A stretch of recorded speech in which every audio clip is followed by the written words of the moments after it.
Guys நம்ம சேனலில் video போட்டு ரொம்ப நாளாக ஆச்சுன்னு சொல்லிட்டு ஒரு சீரியஸ் மேட்ச் ஸ்டார்ட் பண்ணிட்டு சரி இந்த மேட்ச் அடிச்சா நம்ம பூயா அப்படின்னு சொல்லிட்டு போனேன். ஆனால் நான் எந்த மேட்சுமே ஒழுங்காக ஆடிருக்க மாட்டேன். சரி இந்த மேட்ச் ட்ரிபிள் டெக் மேட்ச் எடுத்தாலே மதிப்பானுங்க அப்படின்னு சொல்லிட்டு போனேன். ஆனால் கடைசியில் நடந்தது என்னன்னு தெரியுமா?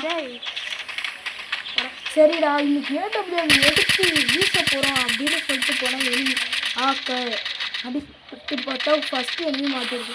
173 போட்டு அவன்கிட்டயே ஆடா தம்பி அப்படின்னு சொல்லியிருப்பான். பார்த்தா அவன் டீம்மேட் ஒன்று. சரி அவனை கிளியர் பண்ணிட்டு ஒன்று பார்த்தா எனக்கு அன்லிமிட்டட் ஹெட்ஷாட்டு. ஆஹா என்னடா இவன் இப்படி அடிக்கிறான்னு சொல்லிட்டு கவலை எடுத்துட்டு ஓரானை போட்டு முன்னாடி போயிட்டு ஒரு மெடி சுற்றுவேன். பார்த்தா சைடில் எனிமி ஜாலியாக உட்காந்து மெடி சுற்றிக்கிட்டு இருந்தேன். ஆடா தம்பின்னு சொல்லிட்டு அவனுக்கு ஒரு 300 கொடுத்து நாக்கு. சரி ஓகேடா அப்படின்னு சொல்லிட்டு வீட்டுக்குள்ளேருந்து வெளில வர எனிமையும் நான் பார்த்துட்டேன். சரி சூப்பர் மெடி கட்டிட்டு இந்த கில்லு நான் எடுத்துட்டேன்னா என்னை மதிப்பானுங்கன்னு சொல்லிட்டு போனேன்.